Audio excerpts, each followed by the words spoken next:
عليك يا سيدي يا خاتم النبيين وعلى آلك وصحابك يا سيدي يا خاتم المعصومين مولاي صل وسلم دائما أبدا على حبيبك خير الخلق كلهم منزه عن شريك في محاسنه فجوهر الحسن فيه غير منقسم يا أكرم الخلق مالي من ألوذ به سواك عند حلول الحادث العممي محمد ذكره روح لأنفسنا محمد شكره فرض على الأمم يا رب صل وسلم دائما أبدا على حبيبك خير الخلق كلهم اللہ تبارک و تعالی جل جلالہ وعظم نوالہ وتم برہانہ وعز شانہ وجل ذکرہ وعز اسمہ کی حمد و ثنا اور حضور سرور کائنات مفخر موجودات زینت بسم کائنات دستگیر جہاں غم گسار زمان سید سربراہ حبیب قسام قائد المرسلین خاتم النبیین احمد مجتبی جناب محمد مصطفیٰ صلی اللہ علیہ وسلم کے دربار گوہربار ہدیت درود و سلام عرض کرنے کے بعد نہایت معزز و محتشم سامعین حضرات، رب ذوالجلال کے فضل اور توفیق سے آج کی خطبہ جمعۃ المبارک میں ہماری گفتگو کا موضوع پاکستان کی سالمیت دو قومی نظریہ میں ہے۔ رب ذوالجلال ملک پاکستان کو استحکام عطا فرمائے، اس کی نظریاتی جغرافیائی سرحدوں کی اللہ حفاظت فرمائے۔ محتشم سامعین حضرات، یقینی طور پر ملک پاکستان امت مسلمہ کے لیے رب ذوالجلال کا بہت بڑا انعام ہے۔ اس انعام پر ہم رب کا جتنا بھی شکر ادا کریں اتنا تھوڑا، اور اللہ کا فضل ہے اہل سنت و جماعت تو ہمیشہ ہی ملک پاکستان کے اس انعام کے ملنے پر رب کی بارگاہ میں شکر ادا کرتے رہتے ہیں۔ اور وہ لوگ جو کل بھی پاکستان کے مخالف تھے آج بھی ملک پاکستان کے خلاف وہ لوگ زہر اگلنے پر لگے ہوئے، حالانکہ کھاتے بھی اسی کا ہے اور پھر بھونکتے بھی اسی ملک پاکستان پر ہیں، رہتے بھی اسی میں ہیں اور سازشیں بھی اسی کے خلاف کرتے ہیں۔ یا تو یہ ہے کہ بندہ پاکستان سے نکل جائے اور پھر باہر جا کے غیروں کا کھائے اور پھر بندہ بکے کہ پاکستان نے مجھے کچھ نہیں دیا۔ ان کی نسلیں اسی مٹی میں دفن ہو گئی پاکستان کی، اور لیکن ابھی تک وہ لوگ ملک پاکستان کے خلاف زہر اگلنے سے باز نہیں آئے۔ اللہ کا فضل ہے یہ پاکستان سنی حنفی اسٹیٹ ہے، یہ اہل سنت و جماعت اور امام اعظم ابو حنیفہ رضی اللہ تعالی عنہ کے مقلدین نے اس کو بنایا تھا، اور آج بھی ان کی اولادیں اس ملک پاکستان پہ رہنے پر فخر سے سر بلند کر رہی ہیں کہ اللہ کا فضل ہے کہ اللہ نے ہمیں رہنے کے لیے ملک پاکستان جیسی سرزمین عطا فرمائی ہے۔ یقینی طور پر پاکستان رب کا انعام ہے۔ دیکھ لو کتنے ممالک ہیں جہاں ایک انعام تو ہے لیکن کئی دوسرے انعاموں سے وہ لوگ محروم ہیں۔ یہ پاکستان ایسی سرزمین ہے، اللہ نے اس خطے میں ہمیں چاروں موسم عطا فرمائے۔ موسم سرما بھی ہے، موسم گرما بھی ہے، موسم خزاں بھی ہے، موسم بہار بھی ہے۔ چاروں موسم رب نے ہمیں یہی عطا فرمائے۔ آپ باہر جا کے دیکھیں، کئی ممالک آج پھلوں کے لحاظ سے، سبزیوں کے لحاظ سے محتاج ہیں دوسرے ملکوں کے، لیکن ملک پاکستان میں رب ذوالجلال نے سب کچھ اتنا وافر عطا فرمایا۔ ہر قسم کا پھل یہاں پر، ہر قسم کی سبزی یہاں پر، کوئی چیز ہمیں باہر سے امپورٹ نہیں کرنا پڑتی۔ سب کچھ اتنا ہے کہ ہم اپنے پیٹ بھر کے غیروں کو بھی کھلا دیتے ہیں۔ اتنا کچھ رب ذوالجلال نے پاکستان کی سرزمین سے ہمیں عطا فرمایا۔ انعام پاکستان بھی ہے، لیکن اس ایک انعام کے ضمن میں رب نے ہمیں کروڑوں اربوں انعامات عطا فرمائے۔ اتنا پیارا وطن پاکستان رب ذوالجلال نے ہمیں عطا فرمایا۔ یہ ایسے نہیں کہ بس حادثاتی طور پر ہمیں یہ ملک مل گیا ہو، حادثاتی طور پر نہیں ملا، یہ نظریاتی طور پر ہمیں ملک ملا، نظریاتی طور پر۔ اور اس کی نظریے کی پختگی کے لیے کوئی 1-2 سالوں کی محنت نہیں ہوئی، کئی 100 سالوں کی محنت، اس کا بیج بویا گیا۔ پھر چلتے چلتے چلتے چلتے وہ نظریہ اتنا بڑا درخت بن گیا کہ اب اس درخت پر اتنا پھل لگا کہ اب ضرورت پڑی کہ اس پھل کی حفاظت کے لیے ہمیں ایک الگ ملک حاصل کرنا چاہیے۔ تو اللہ کے فضل سے اس کی حفاظت کے لیے پھر مسلمانوں نے، ہندوستان کے باسیوں نے یہ کوشش کی، کاوش کی، اور اتنی جد و جہد اور محنت کی کہ اللہ نے ان کی قربانیوں کے صدقے ہمیں ملک پاکستان عطا فرما دیا۔ اس لیے ہم احسان مند ہیں، شکر گزار ہیں ان شہداء کی قربانیوں کے کہ جنہوں نے اپنی جانوں کے نذرانے پیش کر کے ہمارے لیے ملک پاکستان کو حصول کیا۔ آج جب ان حالات کو سنیں کلیجہ منہ کو آتا ہے کہ ماں باپ کے سامنے ان کے جگر پاروں کے 2 ٹکڑے کر دیے گئے، اور پھر اولاد کے سامنے ان کے ماں باپ کے سر اتار دیے گئے۔ کئی لوگ اپنے شیرخوار بچوں کو بستروں میں لپیٹ کر کندھوں پر رکھ کر لے کر آئے کہ بچ گئے تو چلو پاکستان میں پہنچ جائیں گے، اور نہ بھی بچے فوت ہو گئے تو اپنے وطن میں جا کے اپنے پیاروں کو دفنائیں گے۔ یعنی اس کوشش، محنت، مشقت، جد و جہد سے اللہ نے ہمیں یہ پاکستان ان کی قربانیوں کے صدقے عطا فرمایا۔ لیکن ہمارے ہاں کیا ہے، ہمارے ہاں نوجوان نسل ملک پاکستان کی آزادی کا جشن یوں مناتی ہے کہ نہ کہیں تلاوت قرآن ہوتی ہے، نہ کہیں شہدائے آزادی پاکستان کی قربانیوں کو خراج عقیدت پیش کیا جاتا ہے، نہ کہیں ذکر کیا جاتا ہے کہ پاکستان کس بنیاد پر حاصل کیا گیا۔ بس ہماری نسل تو یہ سمجھتی ہے کہ ہمیں آزادی ملی ہے، ہم آزاد ہو گئے ہیں۔ ہم نے کرنا کیا ہے؟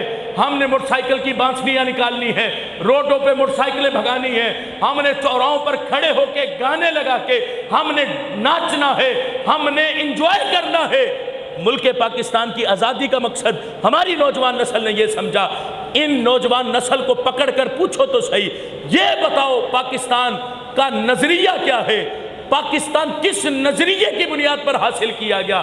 تو میں ذمہ داری سے کہتا ہوں آدھی سے زیادہ نسل کو پاکستان کے نظریے کا ہی پتہ نہیں کہ پاکستان کس نظریے کی بنیاد پر حاصل کیا گیا، پاکستان کے حصول کا مقصد کیا ہے، کیوں اتنے لوگوں کے لیے قربانیاں پیش کی۔ کبھی ان کو پکڑ کر بٹھا کر پوچھو تو صحیح، بتاؤ 90,000 ہماری اسلام کی بہنوں کی عزتیں سکھوں نے، ہندوؤں نے، انگریزوں نے لوٹی، ان کا مقصد کیا تھا؟ کیوں انہوں نے اپنی عزتیں داؤ پر لگائی؟ کیوں 10 لاکھ لوگوں نے قربانی پیش کی؟ کیوں 2 کروڑ لوگوں نے اپنا گھر بار چھوڑا؟ کیا مقصد تھا؟ ہمیں وہ مقصد تو بتاؤ۔ میں ذمہ داری سے کہتا ہوں سب بے عقل، بے ہوش قوم، ہوش ہی نہیں ہے، صرف سمجھتے ہیں ہم نے بس آزادی کا جشن منانا ہے۔ آزادی کا جشن یہ نہیں ہے، آزادی کا جشن منانا ہے تو یوں مناؤ، لوگوں کو بٹھاؤ، بٹھا کر سمجھاؤ کہ 10 لاکھ لوگوں نے ہماری نمازیں بچانے کے لیے قربانی پیش کی تھی، 90,000 اسلام کی بیٹیوں نے اپنی عزتیں اس لیے دی تھی کہ تاکہ ہماری بیٹیوں کی عزتیں آج محفوظ ہو جائیں۔ ادھر 2 کروڑ لوگوں نے اپنے گھر اس لیے چھوڑے تھے کہ یہاں پاکستان میں ہمارے گھر محفوظ ہو جائیں، لیکن ان کو کیا خبر احمقوں کو کہ پاکستان کے حصول کا مقصد کیا ہے۔ یاد رکھنا حصول پاکستان ایک نظریے کی بنیاد پر ہوا، اور وہ نظریہ کوئی اور نظریہ نہیں، وہ نظریہ وہی نظریہ ہے جو نظریہ 14 صدیاں پہلے مدینہ شریف سے آمینہ کے لال نے ہمیں عطا فرما دیا ہے۔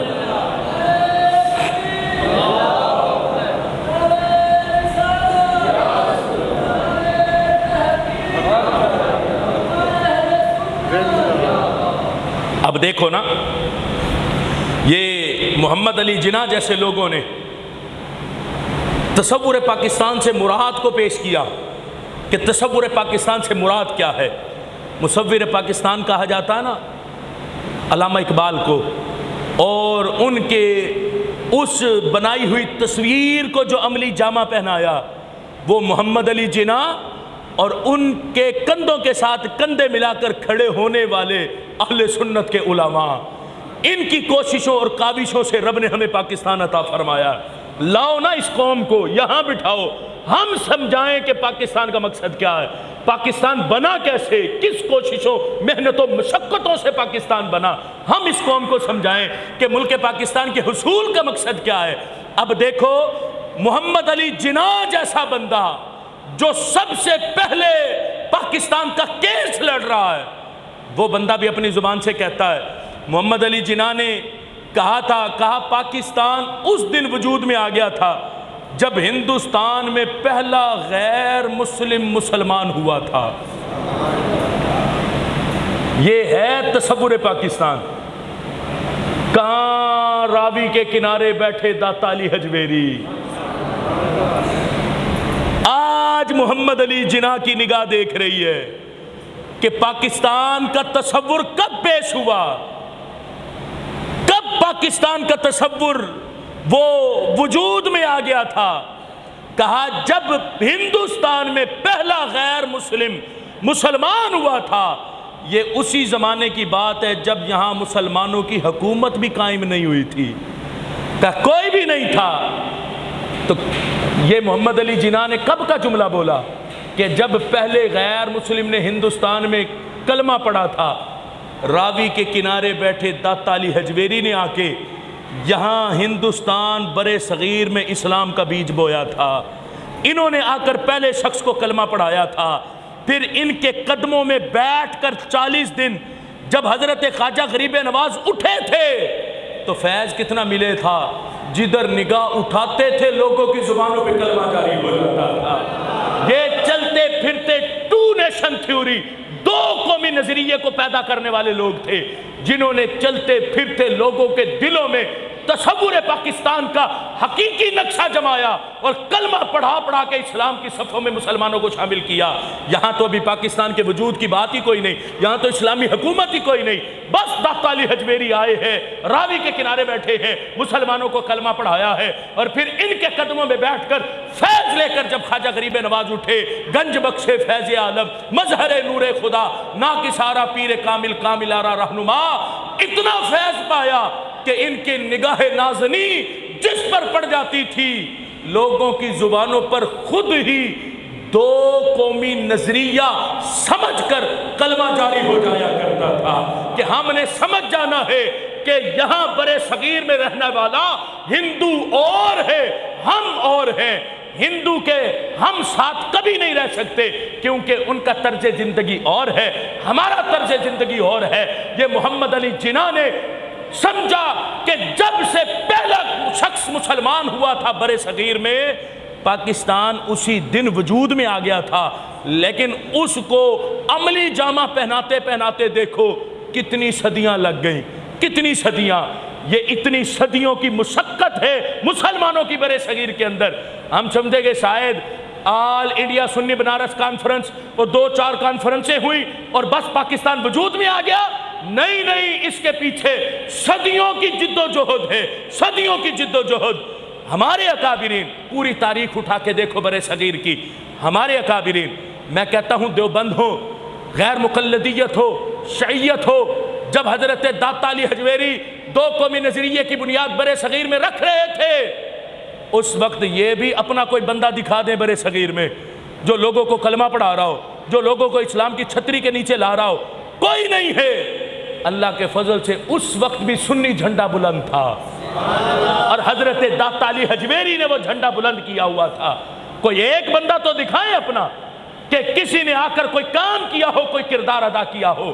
اللہ کے فضل سے سال ہا سال کی جد و جہد کے بعد اللہ نے اہل سنت کی جد و جہد کے نتیجے میں امت مسلمہ کو ملک پاکستان عطا فرما دیا۔ اس میں ہمارے بزرگوں کی جد و جہد ہے، داتا علی حجویری ہوں، امام فضل حق خیر آبادی ہوں، حضرت مجدد الف ثانی ہوں، یہ سارے اکابرین، ان کی تاریخ اٹھا کے دیکھو، انہوں نے ہمیشہ ٹو نیشن تھیوری کی بات کی، دو قومی نظریے کی بات کی۔ یاد رکھنا جس دو قومی نظریے کی بنیاد پر نبی پاک صلی اللہ علیہ وسلم نے سب کو ایک صف میں کھڑا کیا تھا، وہ کون کون تھے؟ آپ اٹھا کے دیکھو، پوری اسلام کی تاریخ اٹھاؤ، صہیب، حضرت صہیب رضی اللہ تعالیٰ عنہ کہاں سے آئے تھے؟ روم سے۔ حضرت سلیمان کہاں سے آئے تھے؟ فارس سے۔ حضرت بلال کہاں سے آئے تھے؟ حبشہ سے۔ حضرت عمر کون تھے؟ مکہ کے رہنے والے تھے، یہ عربی النسل تھے۔ روم سے صہیب آئے، فارس سے سلیمان آئے، حبشہ سے بلال آئے، اور ادھر سے حضرت عمر پاک ہوں۔ محبوب سب کو ایک نظریے کی چھتری کے نیچے لا کر سب کو ایک ہی صف میں کھڑا کر دیتے ہیں کہ اے صہیب تیرے روم والی رنگ و نسل ختم، اے سلیمان تمہاری فارس والی رنگ و نسل ختم، اے حبشہ سے آنے والے بلال تمہارا حبشی نسل ہونا، وہاں کی ذات پات رنگ و نسل سب ختم۔ اب سب نے ایک ہی نظریے کے تحت اکٹھے ہونا۔ وہ نظریہ کیا ہے؟ اللہ کے فضل سے وہ نظریہ اسلام ہے۔ محبوب نے سب کی ذات پات رنگ و نسل کو ختم کر کے ایک ہی صف میں سب کو کھڑا کر دیا۔ میں کہتا ہوں آج پاکستان کا المیہ ہے، ہوش نہیں آ رہی؟ حکمران کہتے ہیں کہ ہم پاکستان کی بقا کی بات کرتے، ہم پاکستان کو بچائیں گے۔ میں کہتا ہوں تمہارا کوئی بندہ بھی پاکستان کو نہیں بچا سکتا، تمہیں تو ہوش ہی نہیں۔ آج پاکستان میں لسانی جنگیں ہیں، آج پاکستان کے اندر رنگ و نسل کی جھگڑے ہیں، آج پاکستان کے اندر ذات پات کے جھگڑے ہیں۔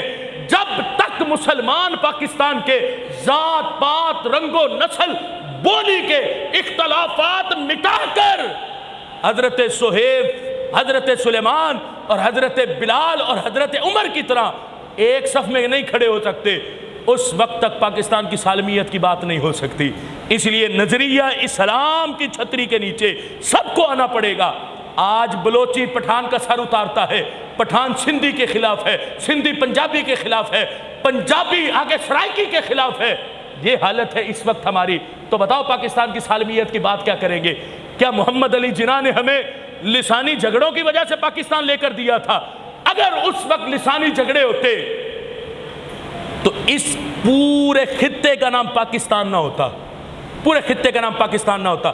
بلوچ کہتے ہیں یہ ہمارا الگ ملک ہے، سندھی کہتے ہیں ہمارا الگ ملک ہے، پنجابی کہتے ہیں ہمارا الگ ملک ہے، یہ سارے اپنے اپنی جگہوں کو الگ الگ ملک کہتے ہیں۔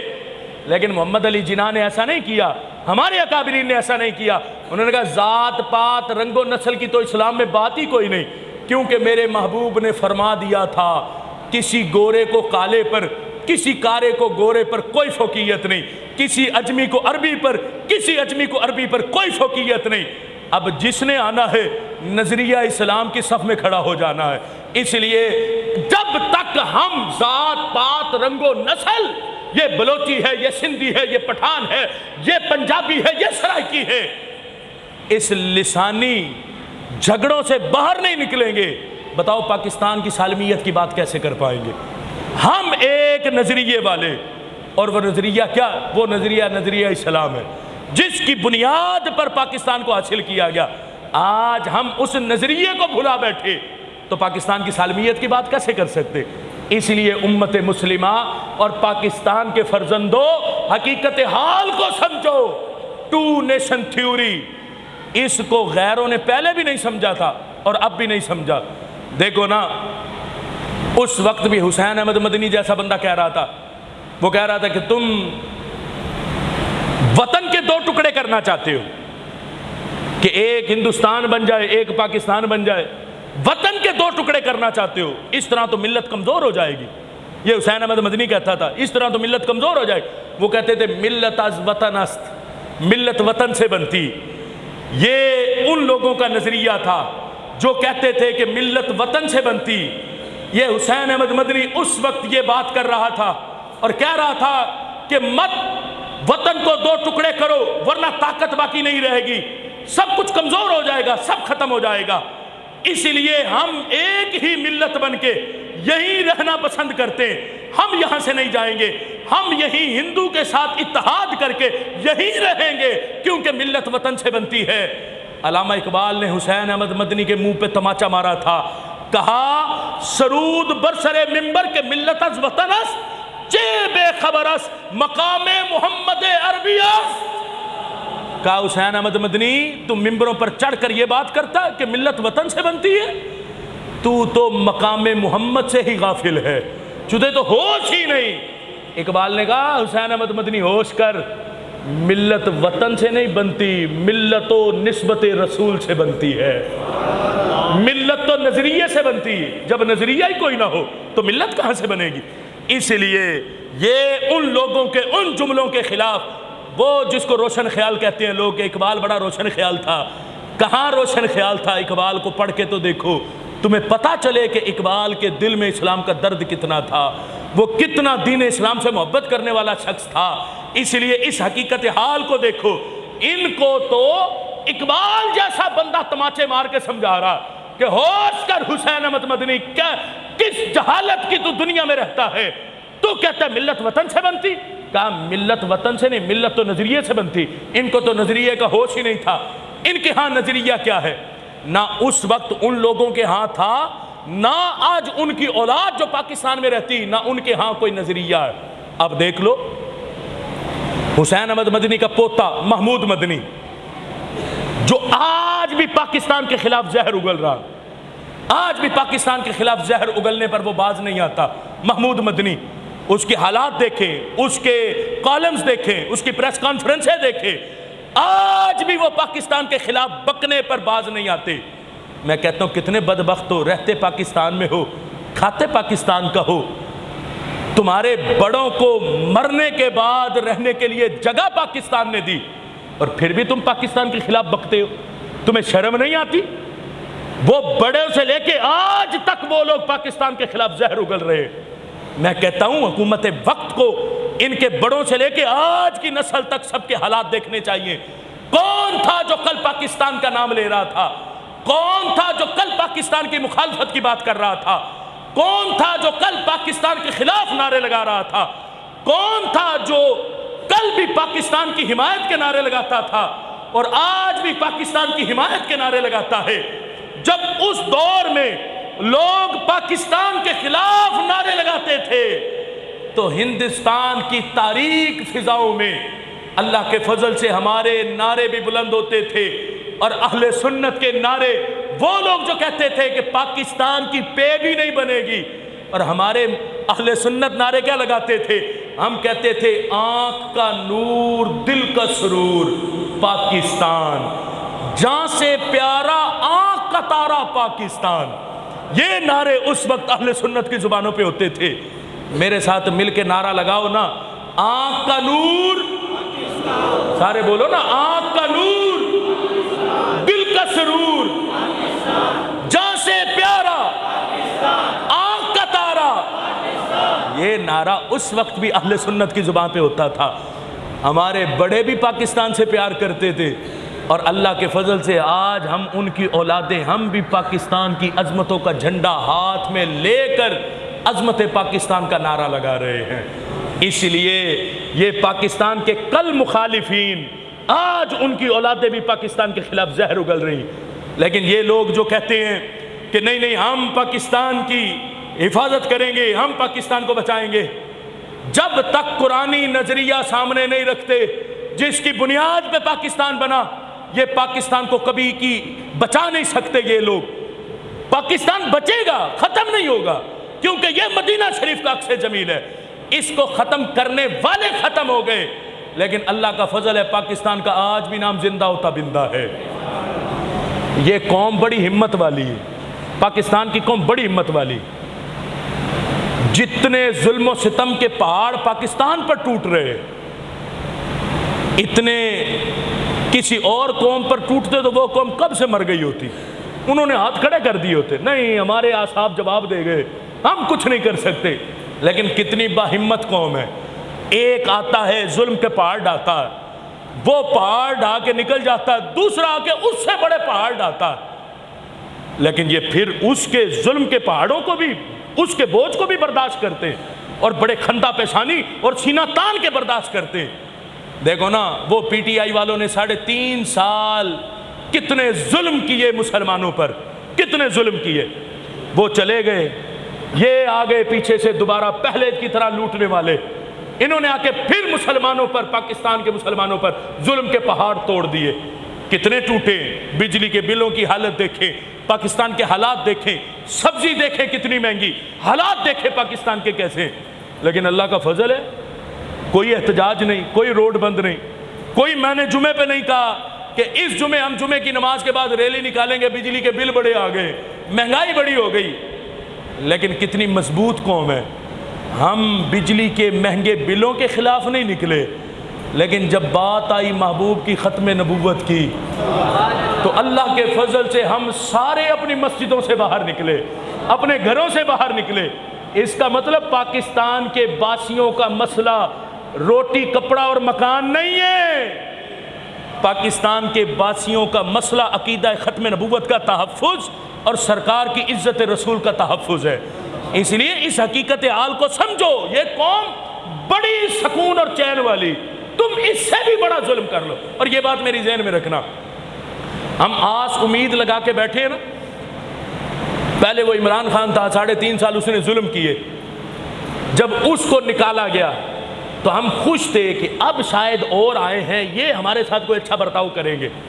اب انہوں نے آ کر اس سے زیادہ ظلم کیے. اب ہم کہتے ہیں وہی پچھلا اچھا تھا. اب یہ جائے گا تو یہ یاد رکھنا اس کے بعد اس سے بڑا فرعون آئے گا، وہ اس سے زیادہ ظلم کرے گا. ہم کہیں گے یہ اچھے تھے.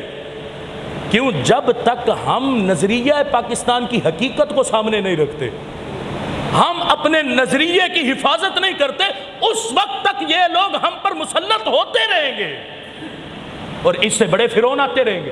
شاید ہم سمجھیں کہ اس کے بعد کوئی حکومت آئے گی تو وہ خیر خواہ ہوگی. جب تک یہود و نصارہ کے پنجے پاکستان میں گڑے ہیں، کبھی خیر کی امید نہ رکھنا ان حکمرانوں سے. یہ ذہن میں رکھنا، کبھی خیر کی امید نہ رکھنا ان حکمرانوں سے.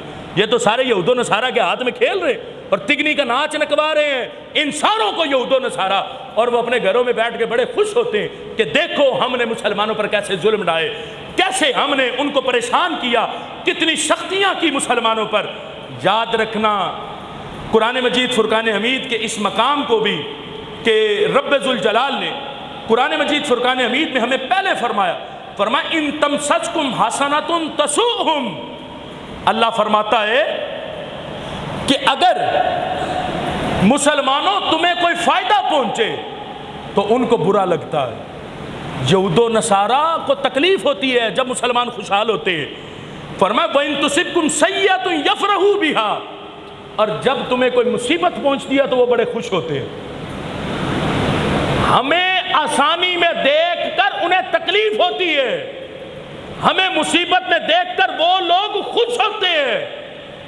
لیکن ہم کتنی باہمت قوم ہیں، ہم آئی مصیبتیں جھیل کر پھر بھی چہرے پر خوشی کے آثار دکھا رہے ہوتے ہیں کہ ہم تو پریشان ہیں ہی نہیں. اسی بات پر تو یہود و نصارہ پریشان ہے کہ ہم نے غیروں پر، پاکستان کے علاوہ لوگوں پر ذرا سا ہم نے پریشانیاں ڈالی تو وہ قوم ہمارے سامنے لیٹ گئی ہے. لیکن یہ قوم بڑی طاقتور قوم ہے، ان پر کتنی مشکلات کے پہاڑ ڈالتے ہیں، یہ قوم پھر کھڑی ہے. ان کو پھر ہم بڑی لعنتوں کو مسلط کرتے، وہ پھر کھڑے ہیں.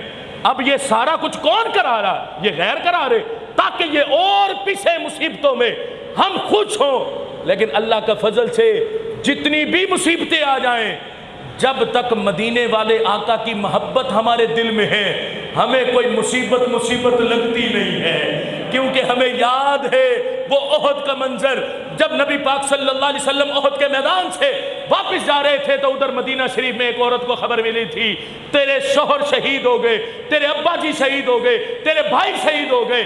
ہر ایک آنے والے سے وہ آ کے خبر دیتا، اے عورت تیرے شوہر شہید ہو گئے. وہ کہتی شوہر کو چھوڑو، یہ بتاؤ میرے محبوب کیسے ہیں. اسے بتایا جاتا تیرے بھائی شہید ہو گئے، کہتے ان کی شہادت کو چھوڑو، یہ بتاؤ میرے محبوب کیسے ہیں. جب کہا گیا کہ سرکار ٹھیک ہے، اس عورت نے کہا بس سرکار ٹھیک ہے، جب محبوب کو دیکھ لوں گی تو ہر دل کی پریشانی اور مصیبت ختم ہو جائے گی. اس لیے ہم کہتے ہیں جب تک محبت رسول صلی اللہ علیہ وسلم ہمارے سینے میں ہے، یہود و نصارہ کی جتنی مصیبتیں ہم پہ مسلط کی جا رہی ہیں، یہ مصیبت ہمیں مصیبت نہیں لگتی.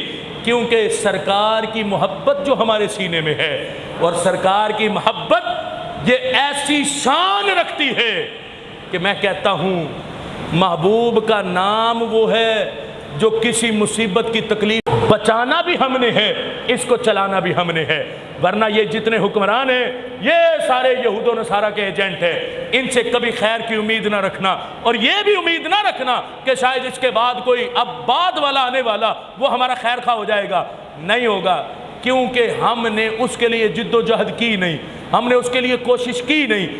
ہم ایک تو اب یہ تھوڑے سے جملے ہیں شاید ویسے ہے نہیں، کیونکہ نورانی مسجد میں آنے والوں کو یہ جملے اب تکلیف دہ نظر نہیں آتے۔ ایک تو ہم پیری مریدی کے لحاظ سے بھی غلام در غلام چلے آ رہے ہیں، غلام در غلام، اور سیاسی طور پر بھی ہم غلام در غلام ہیں۔ موجودہ ایم این اے صاحب کون ہے؟ اس کا باپ ایم این اے تھا، اب بیٹا ایم این اے، تو لہٰذا میں اسی کے ساتھ ہوں۔ باپ کا نظریہ تو قرآن و سنت کے مطابق تھا، بیٹا تو قرآن و سنت کے مخالف ہو گیا، اور تو ابھی بھی اسی کے پیچھے پڑا۔ جب تک ہم نظریہ قرآن کو نہیں دیکھیں گے کبھی خیر کی امید نہ رکھنا۔ جس دن ہم نے نظریہ اسلام اور قرآن کو دیکھا پھر امید رکھنا کہ اب جو آئے گا وہ خیر خواہ ہوگا ہمارا۔ اب ہم کیا سمجھتے ہیں؟ اس کے بعد پیپلز پارٹی پی پی نمبر پر بیٹھی کہ اس کے بعد ہمارا نمبر آنے والا ہے، اب ہم مزے لیں گے کرسی کے، تو کیا سمجھتے ہو بلاول بھٹو سے کوئی خیر کی امید رکھتے ہو؟ تم زرداری سے خیر کی امید رکھتے ہو؟ یہ سارے ہی کھوٹے سکے ہیں، اور یہ کھوٹے سکوں کے الگ الگ رخ ہیں، چاہے پی ٹی آئی ہو، چاہے پی ایم ایل این ہو، چاہے پی پی ہو، چاہے جو مرضی ہو، یہ سب کھوٹے سکے۔ پاکستان کے باسیوں نے ساروں کو آزما لیا، خدارا ان کو چھوڑ کر نظریہ اسلام کو اپنے دامن کے ساتھ وابستہ کرو اور خود نظریہ اسلام سے وابستہ ہو جاؤ، دیکھو میرا رب تمہیں کتنی خیر اور کتنی برکت عطا فرما دیتا ہے۔ ہم غلام در غلام ہیں، سیاسی لحاظ سے بھی اور شرعی لحاظ سے بھی، کہ میرے باپ دادا فلاں پیر صاحب کے مرید تھے، آگے ان کی اولاد ہے، اولاد کے چہرے پہ داڑھی بھی ہے نہیں ہے، لیکن کیا کروں، باپ میرا مرید تھا، باپ میرا اسی خاندان کا غلام تھا۔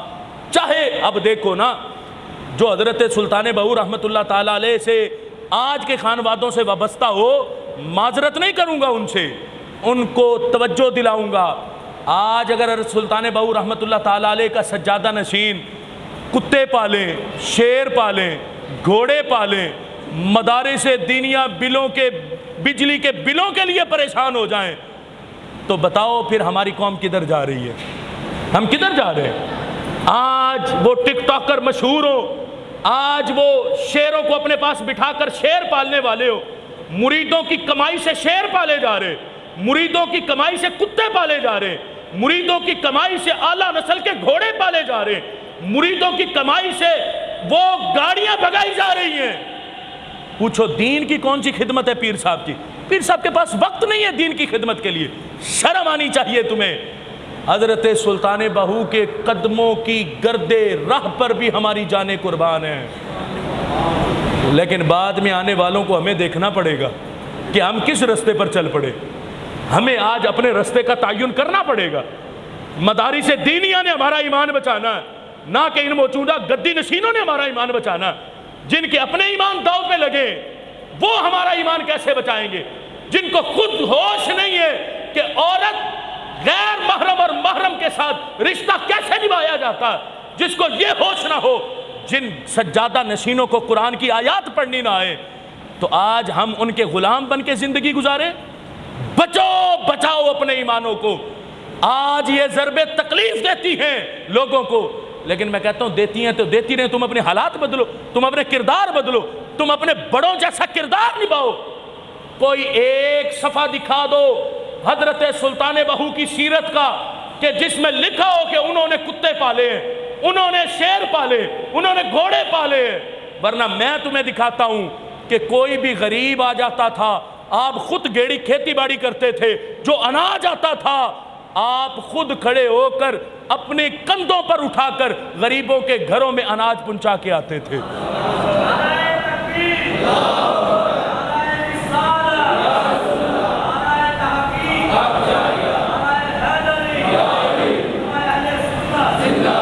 یہ درد ہے ہمارا، اس درد کو سمجھو، یہ حقیقت حال ہے۔ یہ پاکستان کا المیہ ہے. ہم غلام در غلام، نسل در نسل غلام بنتے چلے جا رہے ہیں. نہیں بنیں گے ہم غلام. اور ہمیں غلامی سے چھٹکارا وہ نہیں چاہیے جیسا ایک نعرہ دیا گیا تھا ایبسلوٹلی ناٹ. کیا ہم غلام ہیں؟ اب ایبسلوٹلی ناٹ. نہیں، میں غلام نہیں. حالانکہ سب سے بڑے غلام یہی ہے یہود و نصارہ کے، جو یہ نعرے لگانے والے. اسی لیے اللہ کے فضل سے ہماری گردن میں جس غلامی کا پٹا ہے وہ یہود و نصارہ کی غلامی نہیں، وہ تاجدار مدینہ آمنہ کے لال کی غلامی کا پٹا ہے.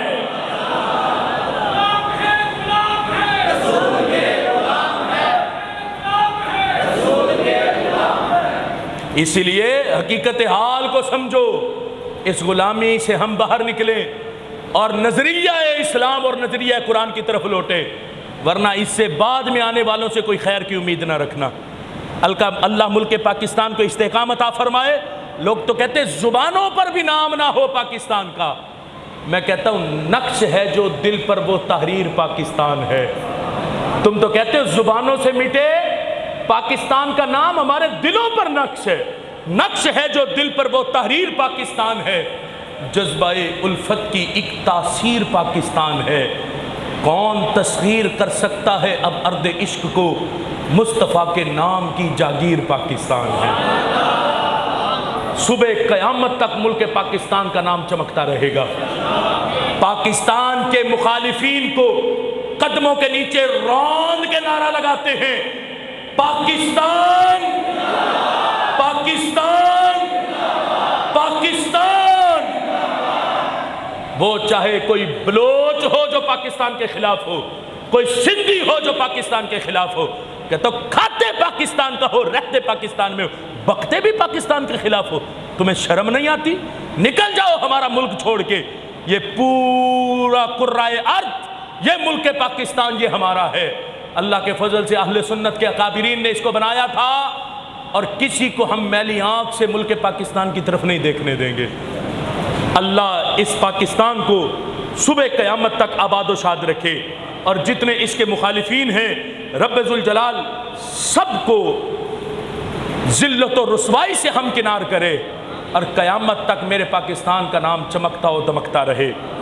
انشاءاللہ 14 اگست والے دن صبح 9:30 بجے یہیں جامع مسجد نورانی سے عظیم الشان پاکستان زندہ باد ریلی نکالی جائے گی.